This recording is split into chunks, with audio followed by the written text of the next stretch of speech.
Hey y'all, my name is Christopher Ray. I'm a Grand Canyon University student, Master's of Social Work, and I will be presenting on technology and professionalism in social work practice.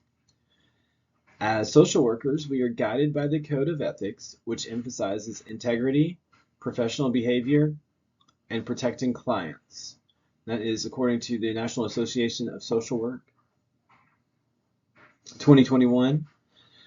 Technology is now part of almost everything we do, whether it's documentation, telehealth, texting, or even social media. While it has made our work more efficient and accessible, it also brings new ethical challenges. Today, I want to walk through how we can use technology responsibly while still maintaining professionalism and protecting the people we serve.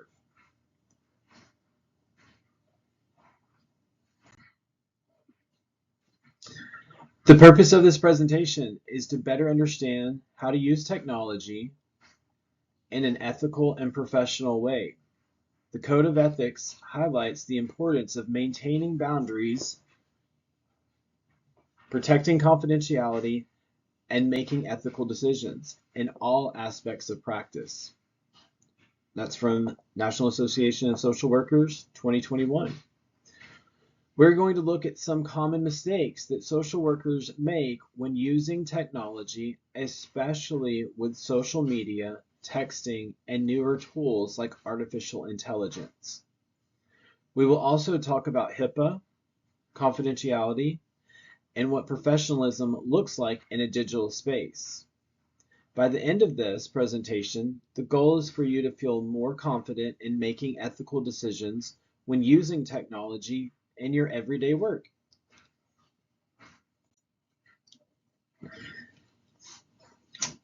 All right, technology plays a major role in social work today. We use it to communicate with clients, complete documentation, and provide services such as telehealth. It has increased access to healthcare, especially for people who may not be able to come into an office. At the same time, it increases risks. The Code of Ethics reminds us that we are responsible for protecting client information and maintaining ethical standards in all settings, including digital ones. That also comes from the National Association of Social Workers 2021. For example, something as simple as sending a message on the wrong platform or leaving a screen open can create a confidentiality breach. So while technology is helpful, it requires us to be intentional and aware in how we use it.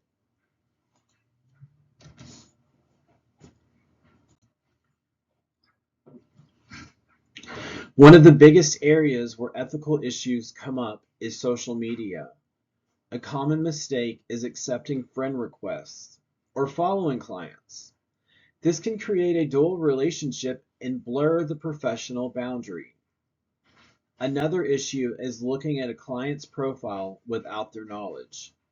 Even though it may feel harmless, it can affect how we view the client and may impact our clinical judgment.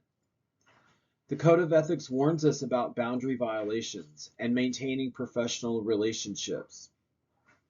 Nassau 2021. Also, what we post matters. Even if our account is personal, clients may still find it. If we post something that could be seen as judgmental or unprofessional, it can affect trust. So we always want to think about how our online presence reflects us professionally. Texting is something that we all use, but it can create challenges in practice. One issue is confidentiality. Regular text messaging is not always secure, so sharing sensitive information this way can put client privacy at risk. Another issue is boundaries. If we do not set clear expectations, clients may begin texting at all hours. That can lead to burnout and confusion about our role. The Code of Ethics emphasizes maintaining boundaries and protecting client information in all communication. That's from the National Association of Social Workers 2021. For example, instead of using a personal phone, it is better to use an agency-approved platform and clearly explain communication limits to clients from the beginning.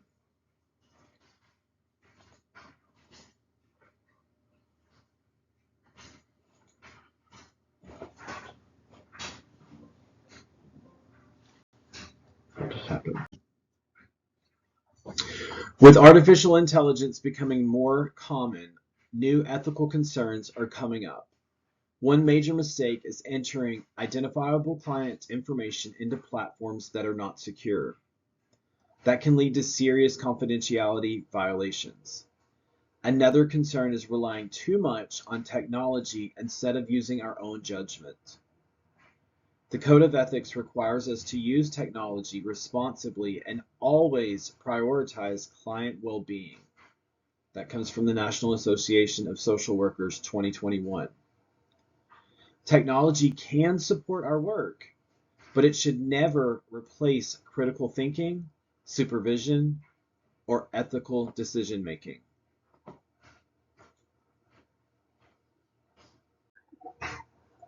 When it comes to HIPAA, the focus is protecting client information. This means using secure and encrypted platforms for things like telehealth and documentation.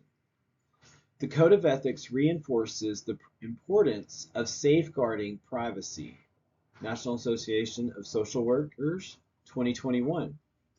For example, using a secure telehealth platform instead of something like FaceTime makes a big difference. Also, making sure we log out of systems, protect passwords, and avoid using shared devices are all very important steps. Even small actions can have a big impact when it comes to protecting client data.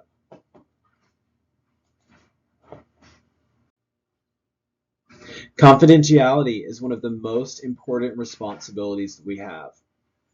The Code of Ethics clearly states that we must protect client information and only share it when appropriate.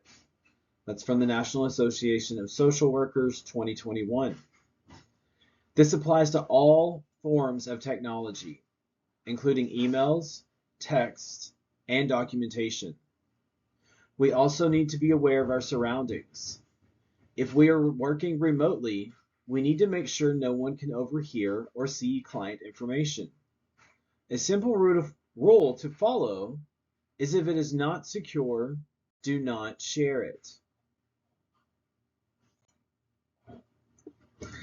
Professionalism does not stop when we leave the office. It extends to our digital presence as well.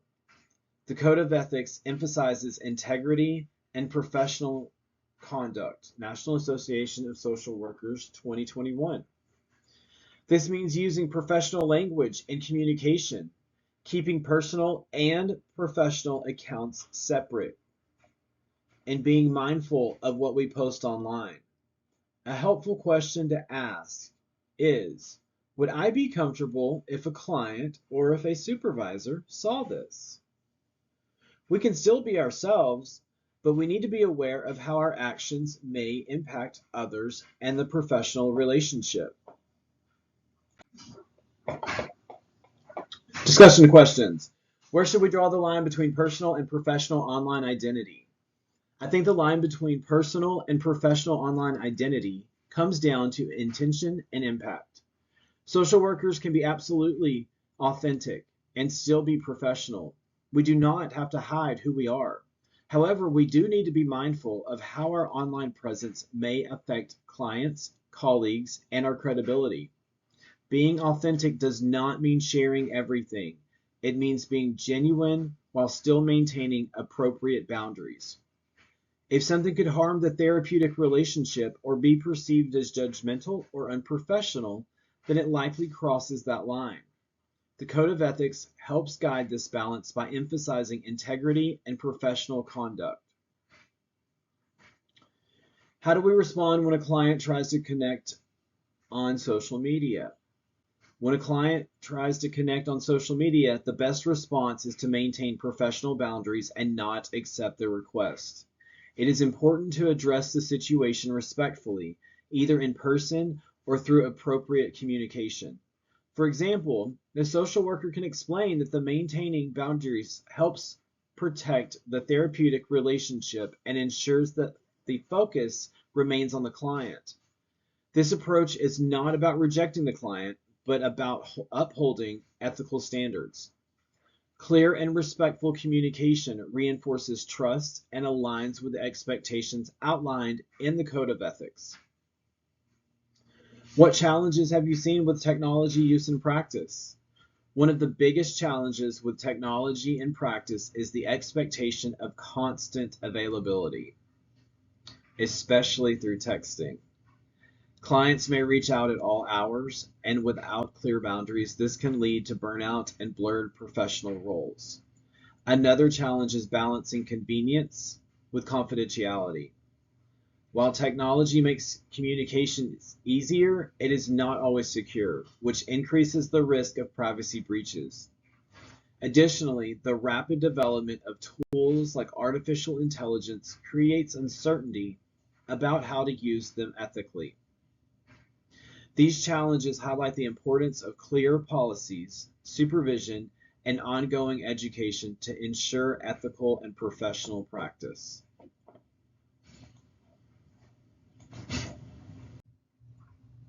To wrap up, technology is a powerful tool, but it must be used ethically.